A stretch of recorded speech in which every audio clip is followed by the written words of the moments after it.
I'm going to try and help you understand a bit more about Section 3 of the UK Corporate Governance Code that looks at board composition, board succession and board evaluation. But before we look at this, I need to mention a little bit about board composition that's actually referred to in Section 2 of the Code. Now, in Section 2 of the Code, in the detail, it says at least half the board, excluding the chair, should be non-executive directors whom the board considers to be independent. Now, without getting into too much detail, this is all about power dynamics and relational dynamics within the boardroom. And what this little bit of detail is trying to do is it's trying to get a board where the majority of people are going to take an objective view about the company. And the theory behind that is that the objectivity of these independent non-executives should be able to steer, lead, guide and control the company for the benefit of both the shareholders and also taking into consideration the stakeholders. Now, I could say a lot about that, but let's go back to this detail and have a look at a practical example with Domino's. So we're going to see, is at least half the board of Domino's, excluding the chair, a non-executive director who is also independent? Let's find out. So we're going to exclude the chairman, and there is the only executive, and we've got 1, 2, 3, 4, 5 non-executives. So we've got 5 non-executives out of 7. It looks as though we're in compliance with the code, but we haven't actually checked for the independence criteria. And I did a little Google search here, and if you actually look in the annual report and accounts, you'll actually find that Colin Halpern isn't considered to be independent, and Usman Nabi isn't considered to be independent. I'll explain why in a moment. So actually, the only independent non-execs we've got in this boardroom are 1, 2, 3 people out of 7. Interestingly, Domino's is not in compliance with the code on that particular aspect of board composition. Now, almost certainly it's due to the fact that Domino's is in a bit of board transition. It's in a bit of a tumultuous time, but I haven't gone into much detail about finding out more about that. Let's just stick to the basics. Let me tell you why Colin Halpern isn't independent. He's not independent because actually he started the franchise in 1993. He's been the CEO. He's been on the board for years and years and years. He's heart and soul Domino's. He's relationally, emotionally invested in the company. He's not independent in that sense. And Usman Nabi, interestingly, is a venture capitalist who runs Browning West. And a little bit of research shows that Browning West has actually bought an 8% shareholding in the company. And so the rules are that he cannot be classed as independent because he's representing a significant shareholder.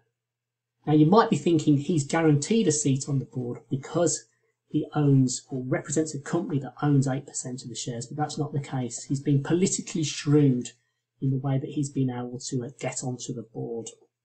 So that's our little review of non-executives, independence, and the ratio of those directors to other directors in the boardroom.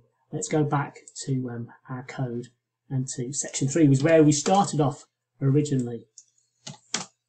Here we go. Appointments.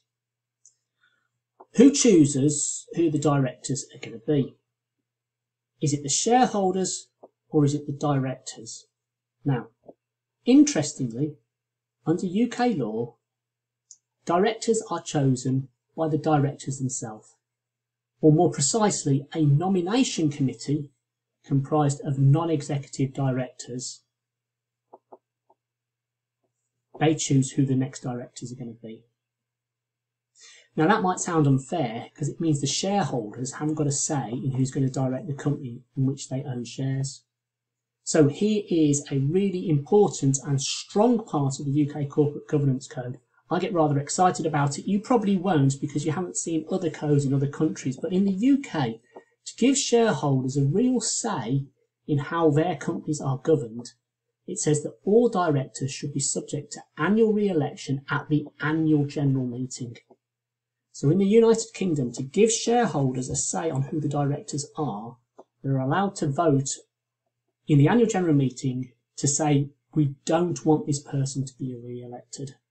So that's quite subtle. They can't choose who they want to be a director, but they can stop somebody from being a director. It's a really important part of governance.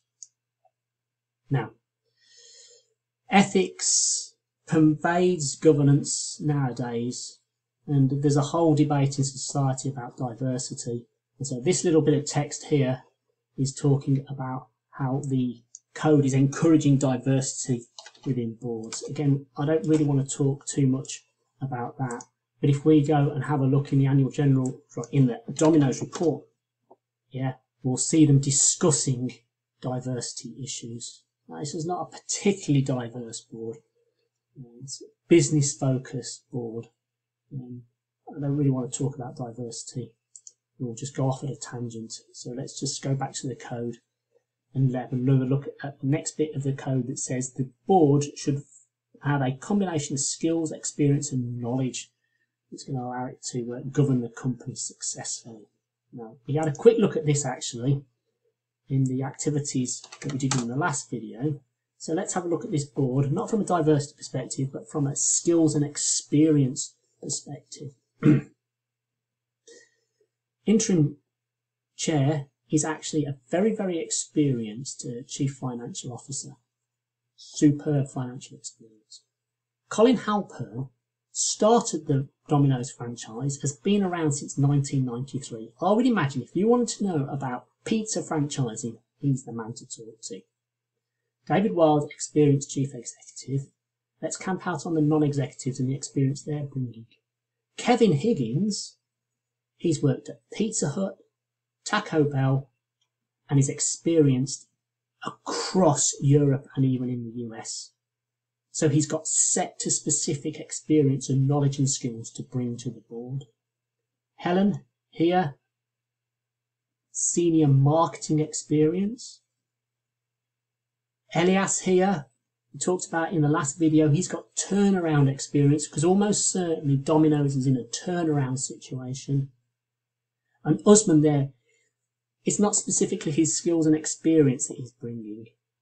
It's the fact that he's been able to get onto that board because he thinks as an investor he can bring strategic input to increase the value of his investment. Now, whether or not he can, that's debatable, but that's what he thinks he can bring.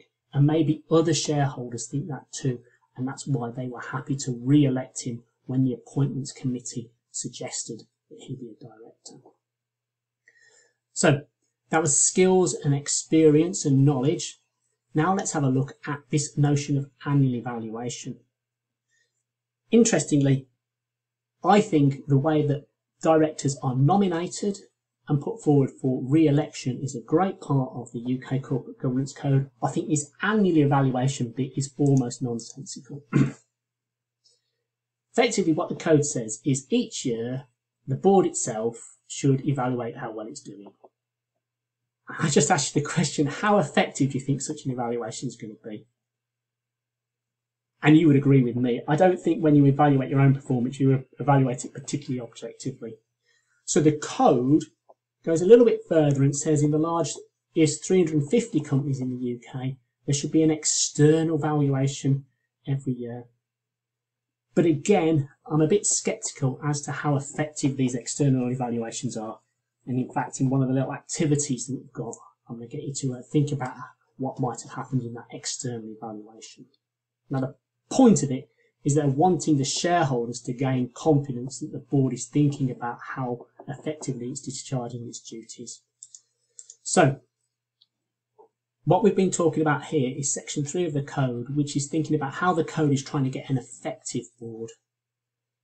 And the way that I want you to think about it is think about people and think about a high-performing team.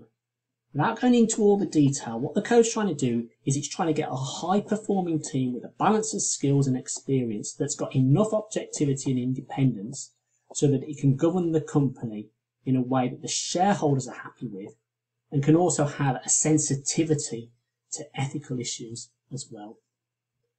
So, here are 2 little activities to keep you focused. Remember I was saying that the directors themselves decide who the directors are going to be, and that's a bit unfair because it doesn't give the shareholders a chance to decide who the directors are going to be. So the code says at the annual general meeting, which is where the shareholders meet to vote once a year, the shareholders can choose not to re-elect the director. So I found out the voting details of what happened at the annual general meeting and have a consideration of this question. All the directors had to stand for re-election. Do you think any of the directors were not re-elected? And which directors do you think had the most votes against them? I remember Domino's at the moment isn't doing particularly well. Remember, we've had to sell off all those Nordic businesses. We've only made 3 million profits. It's a troubled business. Why not stop the video now? Have a think about that question and I'll show you the answer in a moment. Well, let's have a look at the answer to activity 1. Remember, the shareholders meet at the annual general meeting. The director that they most voted against was David Wilde, but he only received 7% of the votes against him. Most people voted for him. Now, he was the chief executive, so presumably that's a bit of a vote against the performance of Domino's, but most people are still behind him. Interestingly, none of the directors was voted off. Now, this is all to do with the way that voting works and the fact that companies are very, very reluctant to put anyone forward who they think might not get reappointed. But let's have a look at what's happening here. This guy, Stephen Hemsley, remember, wasn't a director on the board that we looked at, but he was a chairman a year ago. So what we're seeing here is that the old chair actually survived the vote, but then got pushed out a bit later on. Now, I realise that one of the questions was saying, was anybody not re-elected? And the answer is, they actually all got re-elected. The point being, companies are very, very shrewd, and they generally know what the shareholders are going to vote, and it's very, very rare for them to put forward somebody who they think might not get reappointed. So I hope you find that a bit helpful. I hope I haven't gone into too much detail about that. Let's have a look at this second little activity. External board evaluation. At the last external board evaluation, what do you think the board said about the report it received from the external evaluators? And remember, Domino's is in a bit of bother at the moment. And the annual report and accounts is an opportunity for us to tell us and be open and honest and transparent about what's going on inside of the boardroom. Well, what do you think they might have told us about what the evaluators said? Well, why don't you pause the video, have a think about it, and I'll talk. Well, here's the bit of the annual report and accounts that talk about the external board evaluation, the annual evaluation. They tell us a lot about what actually happened. They tell us about some of the things that the evaluators looked at. But then I'm rather sceptical about these evaluations, and this is a great example of why I am. It says, the board has reviewed the report and agreed detailed priority actions. They've reviewed the evaluation and they've got some priority actions. What are those priority actions? They haven't told us. What was the detail of the report? They haven't told us. Where are the weaknesses of the board? They haven't told us. And this is probably the key issue and frustration with governance.